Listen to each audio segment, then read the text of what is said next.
hppodcraft.com.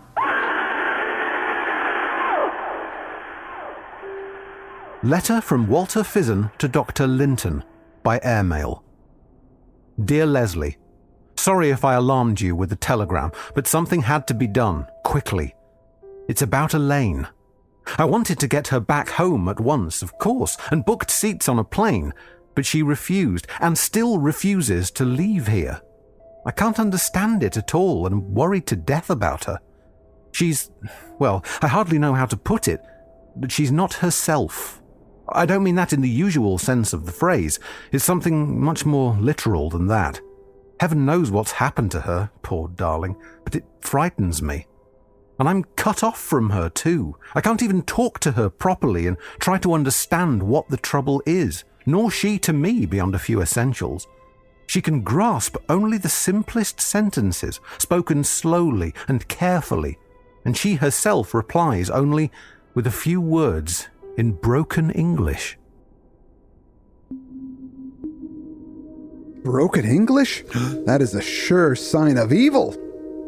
Or someone who's taken the time to learn a second language, a very difficult second language at that. Indeed. And in another weird coincidence, no kidding, last night as I sat down to eat, I felt like watching something. So I popped on the 1950s Invasion of the Body Snatchers. The non-Sutherland version, as it's called in this household. Yeah. I had not read this story before I did that. I was thinking this was going to be straight up Draculas. Heather and I got drawn into the last half hour, finished the movie, and then I got up and read this, and I went, whoa, this is a body snatcher story. How do you like those Draculas? This story is Vengeance by Proxy by John Wyndham. This leads us into a month about vampire or vampire-esque stories, because everyone knows March is for Draculas. That's where the phrase Mad as a March Hare comes from. It was originally Mad as a March Dracula, but was shortened over time. This story was picked by media personality, influencer, writer, and lover Jamie Brittain. Lover of hares. So I've heard. A story he claims is about or related to Draculas, but I'm not so sure. So we thought we would have him defend himself by coming on this show today. Welcome to the show, Jamie. Hey, how you doing? Good to be here. Jamie, it's so great to have you back. I'm glad that you weren't too traumatized by Dorian Gray and are willing to come back and talk Draculas with us. Oh, absolutely, anytime. Chad, who's that reader? Well, as you know, Draculas are a big, loose organization. It's an umbrella, a big tent under which lives energy vampires like Luella Miller, advertising vampires like the girl with the hungry eyes, and of course, space medusas. And that's why we've circled in Europe's foremost expert on the space medusa phenomena, Greg Johnson, ladies and gentlemen. Greg Johnson is an actor, comedian, and filmmaker. You can see his stuff over on YouTube, so go check it out. Also, he's moving. Yes, he's moving, and he decided to squeeze in a little recording for us, and we really appreciate it, Greg, because I know moving is a difficult operation. Jamie, what have you been up to lately? Just sort of trying to insulate myself against the crushing void of reality. There you go. Kind of little bit of this, little bit of that. Well said. I wish I wasn't joking as well. We all laugh, but it hurts. Oh, it hurts. Who is this author, and why isn't he using initials like all of our other authors? Let's talk about the author, John Wyndham. The first time on this show, I think I know him from his story, Day of the Triffids. But other than that, I know nothing about the guy. His given name is John Wyndham Parks Lucas Benyon Harris. Mm-hmm. That's greedy. Yeah. Share those names. That's too many names for one man. Think of the initials, though, You, H.P. Lovecraft, I'm J.W.P.L.B. Harris.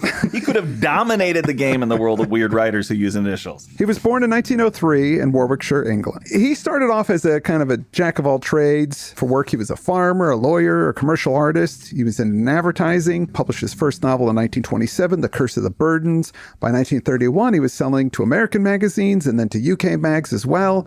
During the Second World War, he served the Ministry of Information as a censor. Day of the Triffids is said to be based on his experience during the Blitz. But then he ended up in the XXX Corps. He was stationed in Africa, and he saw some of the heaviest fighting of the war. XXX Corps. I thought maybe you put the XXX in as a placeholder for something in your notes. Nope. So I looked it up. It's a thing. Yeah. XXX Corps was a corps in the British Army formed in the Western Desert. In 1941, it provided extensive service in the North African campaign, the whole Rommel affair. So nothing to do with Vin Diesel then. Imagine how disappointed people would be if you made a movie about the XXX Corps and they showed up to see it.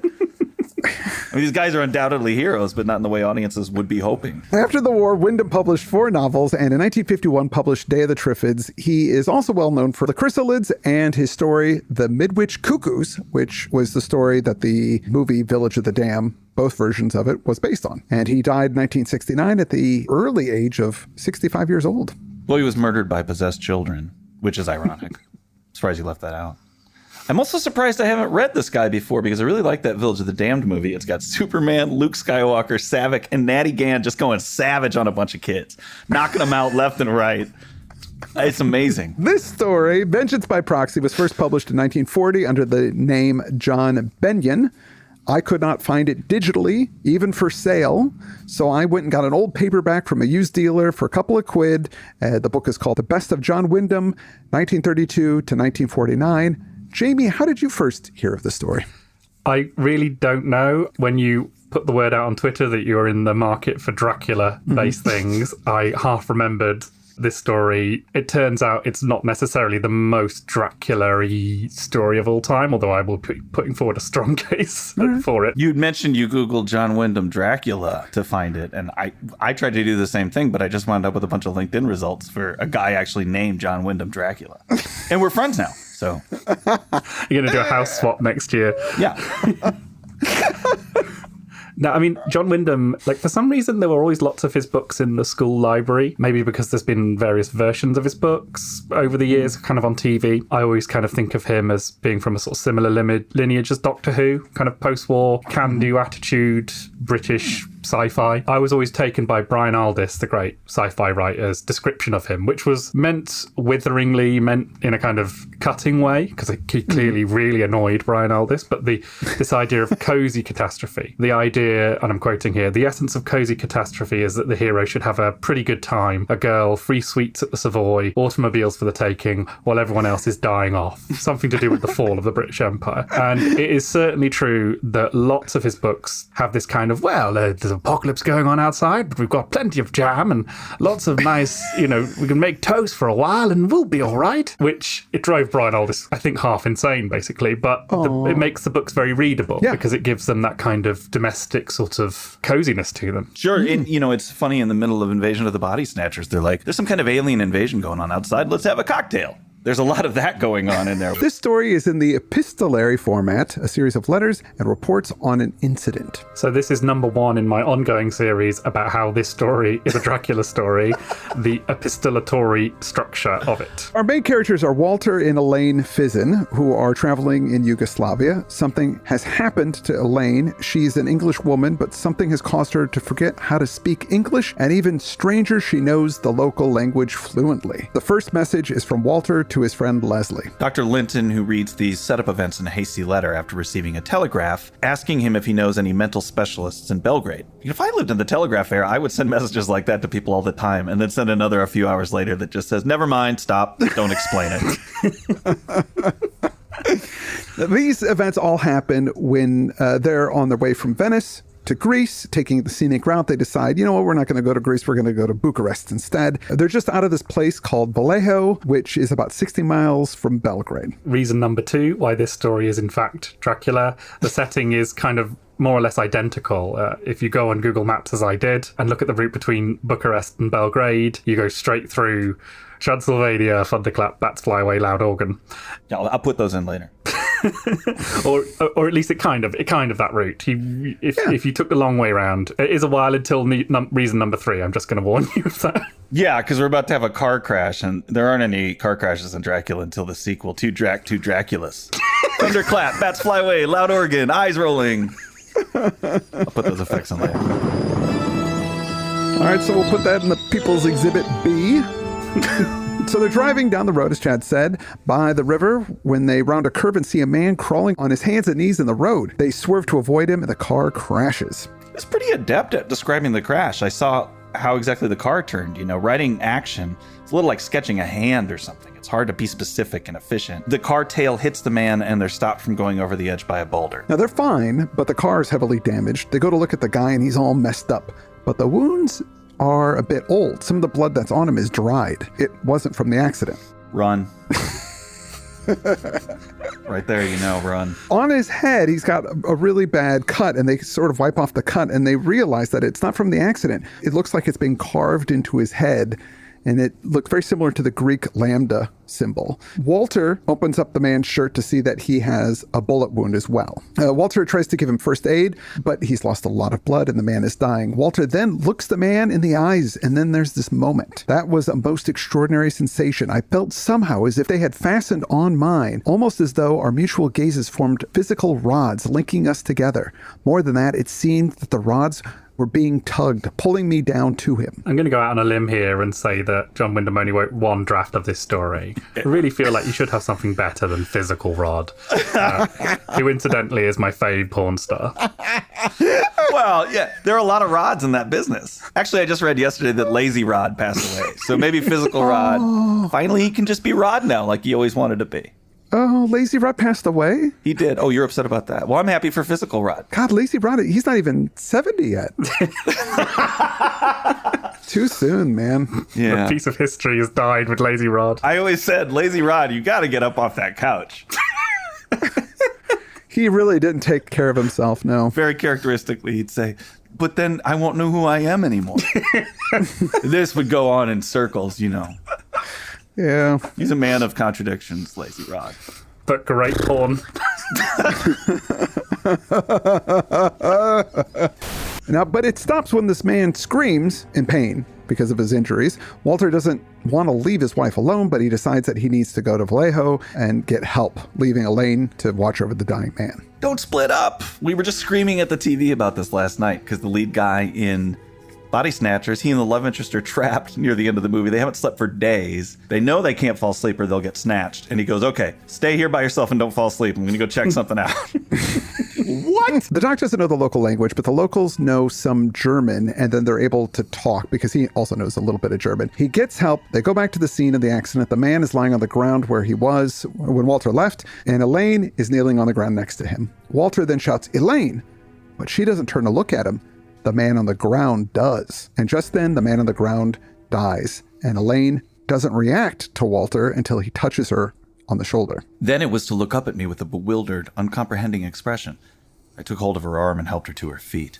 He's dead, I said. Walter and the guy that drove are going to take the body, but then the driver sees that the dead guy has got this mark on his head, and he wigs out and he's pointing at this mark. Unfortunately, neither of them speak enough German to be able to communicate what's going on, but the guy refuses to take the body. So Walter's like, okay, I guess we'll just have to go get the police and have them deal with all this. I know you're brewing up a Dracula number 3, but I'm going to say that the frightened townsperson is a pretty strong 2.5. It says, rapidly crossed himself in the manner of the Greek church. He was pointing vehemently at the mark on the dead man's forehead, and he was genuinely as scared stiff as a man could be. Nothing I could do could bring him to touch that corpse, and I believe he would have fought me rather than let me handle it. I'll allow it. But watch yourself, counselor. Also, when they leave the writing in the car, he turns to Elaine. It says, twice I saw her look down at her hand, flexing the fingers and examining it as if it somehow surprised her. And I expected it to read stubble was beginning to form on her chin.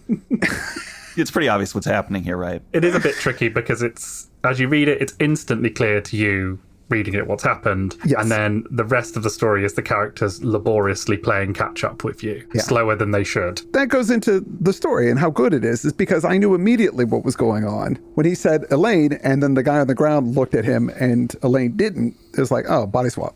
Like right away. I didn't figure it out till she had the stubble. But yeah, I mean, it was...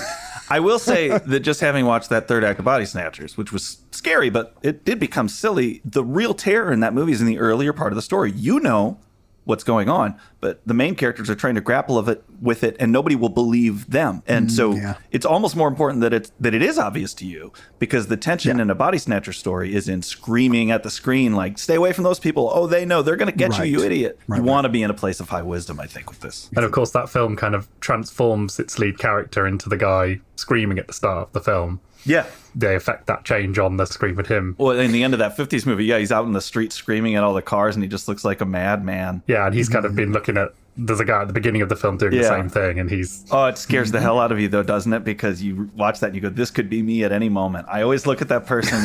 What if he's the guy that knows the truth, about the science fiction scam, and I'm writing him off? When they get to the police, they try to explain the situation. Elaine is still quiet until the police ask for the name of the dead guy, and she says Christor Valnik. So she knows this guy's name. She then begins speaking fluent Serbo-Croat. Walter knows that she does not know the language, and yet somehow she's fluent? What gives? I love this because it makes a meal out of some of the specifics I liked in Charles Dexter Ward, how he can't hide his antiquated speech or his handwriting. But if the body switch happens and there's a complication of language like this, the story kind of hilariously ends there. If you don't know the language the person you inhabited speaks, the jig's up pretty quickly, I watched, just before recording, I watched the Brandon Cronenberg film Possessor, which is in a very similar space to this in many ways. I recommend it because it kind of asks the question, what would happen if two people inhabited the same body at the same time, and very bad things happen. The police are also shocked when she knows Serbo-Croat as well as she does, and they check her passport to go, okay, that's a little weird. When she speaks English, however, it's with a thick accent, and she doesn't really talk to her husband the whole time. She says the minimum to him that she has to. In his letter to his friend, Walter explains that Elaine has changed. Her manners are more masculine now. He tries to get her to see a doctor, but she refuses. Walter is scared not just for her, but of her. Then we have Leslie writing to his friend Fred, who is going to Belgrade, and he wants Fred to check with a Dr. B. How did you guys pronounce this? It's a lot of J's and consonants run together, as names in that part of the world are. Also, we're saying Vallejo, which is up in the Bay Area in California. I think this would likely be pronounced a little differently. We'll call him Dr. B. Dr. B. So Fred recommends that he check in with this guy, Dr. B, that he recommended to Walter. Now, we get some correspondence from the police again. Seems Christor Vlanik had a beef with another guy named Petro Zanja. Pietro and his brother Mikia were both found shot to death. And this occurred after the car wreck. I wonder if the sort of polar opposite of whatever a cozy catastrophe is dealing with the faff of foreign bureaucracy, as this section does, with the kind of letters going backwards and forwards. Because speaking as a Brit and possibly just as a human being, it's one of the things I'm most scared of. That whole instance where you lose your passport on a night out in Amsterdam and you have to go and get it replaced while you're hungover and the hostel's about to close and you smoke so much dope the night before that your brain has exploded. As a for example, right? Sure. Yeah, as a purely speculative exercise. This also brings me to my exhibit C or F. I don't know where we're up to yet, but in Dracula, the book, Harker is doing that. That's his job. He's off to deal with foreign bureaucracy. He's a lawyer who's going to arrange this sale, which I thought was just an interesting sort of parallel. Absolutely. And it hits on something, this story specifically, though, that we haven't really done with the vampire story, which is that fear that some outside influence may change a spouse or loved one as the essential fear. Like this culture has influenced her so much that she's become foreign. What happened? This is the only language she knows now. It is strange that British imperial fears often fixate on this part of the world. Even recently, a lot of what was behind Brexit was the fact that the European Union was opening up and there were lots more immigrants from Poland, which was also true of the time in which Dracula was written. It's just interesting that we, as imperial pigs, seem to pick that part of the world as a particular source of anxiety. Yeah, I don't know if that has anything to do with the Cold War that was going on through the latter part of the 20th century as well, and that they were the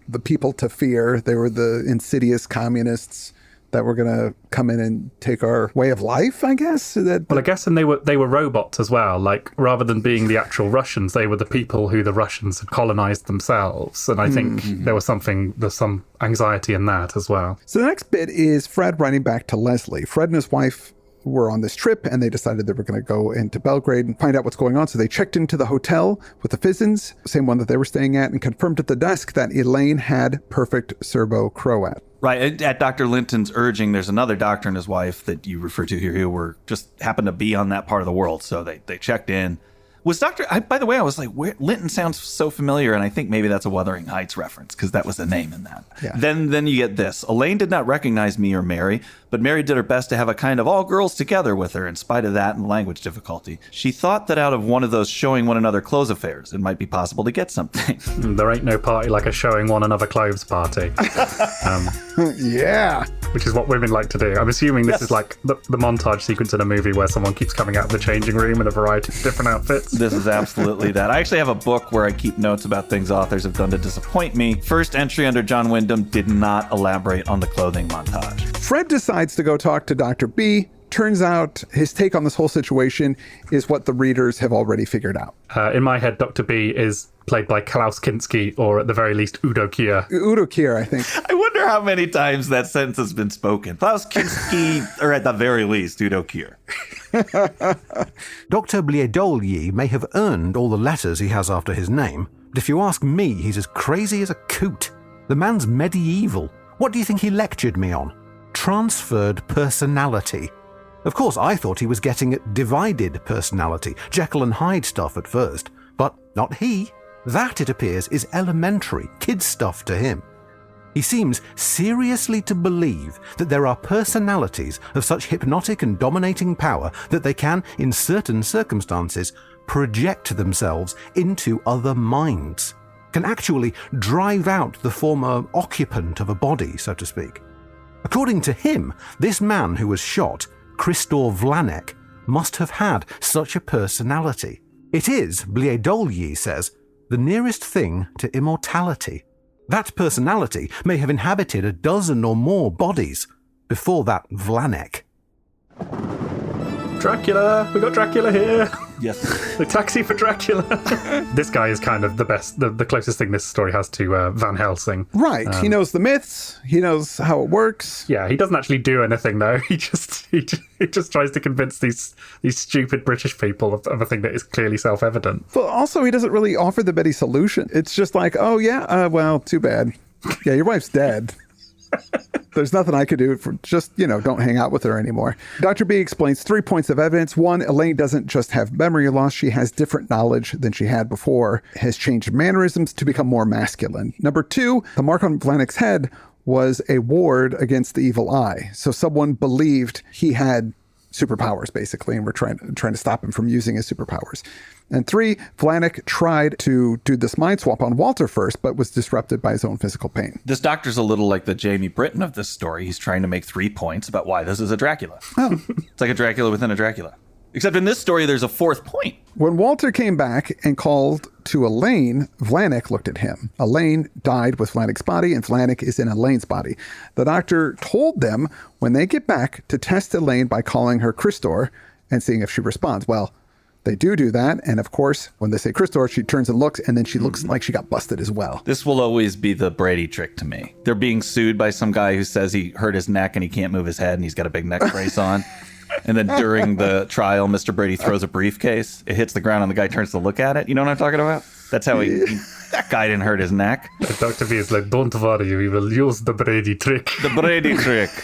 I don't know. I don't remember why the Bradys were getting sued, what they did to that guy. I don't know if that was another one of Carol's depravities that caused that, but I do remember him throwing the briefcase. I do kind of think that Krystor forgets the first rule of Body Swap Club here, because this is the sort of thing that you should be really on your toes for, that someone just shouts your name and you look round at them. I mean, this guy's supposed to be immortal and has done this many, many times. He is literally caught out by the Brady trick, which real amateur move. That's an amateur move, but you just hit on what's different here, though, is he's not even going to try and pass. This guy is using people like trash, This guy's using people disposably. Whatever, I don't care if I cause confusion. It's enough that I'm in someone else's body. I'm going to do what I want to do and then move along. Oof. That's kind of a revelation in a way here, which is neat. That's true. He doesn't care. It is kind of like, sort of Arnold Schwarzenegger, when Arnold Schwarzenegger plays like a sheriff in a small town. It just doesn't seem to matter that he is clearly a big Austrian bodybuilder. Yeah. We have another police report, and it seems that Elaine Fission has been fingered for the murder of Petro and Mikla Zanja. So those are the guys that supposedly had beef with Vlanek before. So the last bit of the story is a transcript of a phone conversation with Fred and Leslie. Fred explains that Elaine has been arrested for murdering 2 strangers. They put it together that these are the people that Vlanek had beef with. Walter is split. He's just disappeared. Fred doesn't think it's actually Walter anymore. When the police were taking Elaine away, she said to Fred in perfect English, "Get to Dr. B, he'll understand." To put it simply, Just as Vlanek, when his own body was in trouble, forced Elaine's spirit to change places with his, so now that he's got Elaine's body into trouble, he's forced another transference and taken over Walter's body. In fact, if we do find what appears to be Walter, it will actually be an individual who talks Serbo-Croat and knows only a few words of English. And the consciousness now in Elaine's body is Walter's. Good Lord! There must be something about those parts that sends you all crazy if that's what you think. Well, what the hell else is there to think? They're executing Elaine in the morning. Oh, and by the way, my real name's Dracula. What? Oh my God, what? Surprising ending. I don't think that last line is right. That wasn't in my copy. It's possible there was some tampering, but there's just no way of knowing. What? But it kind of settles it, doesn't it? This is a Dracula story. It does kind of settle it. That does work in your favor. Yeah, that's a fourth clue. Okay, well, case closed. It is a Dracula story. Wow. It is, yeah. And I really enjoyed it. I did too. It's very slight. It's sort of short and sweet, kind of bouncy as well. I do think that kind of, the sort of cozy catastrophe thing is an interesting kind of rubric to sort of measure the story against. Because we're in this mysterious part of the world with all these bizarre things going on against which the people have no power. And yet the story is communicated to us in these incredibly British tones. Oh, by God, man, are you quite sure? They're all over it. It made me think of Village of the Damned, which stars George Sanders, who is the most, by God, man, are you quite sure, actor of all time. In that film, he's dealing with this alien invasion that has sent a radio signal into a bunch of pregnant women to make them give birth to Aryan demon spawn, which is this really like frightening notion, just like the notion here is quite frightening. And it butts up against that kind of Englishness and that kind of obsession with protocol and obsession with kind of writing polite notes and letters to each other. And I think that can be effective. Absolutely. It seems like Wyndham really is keyed into this invasion from within idea.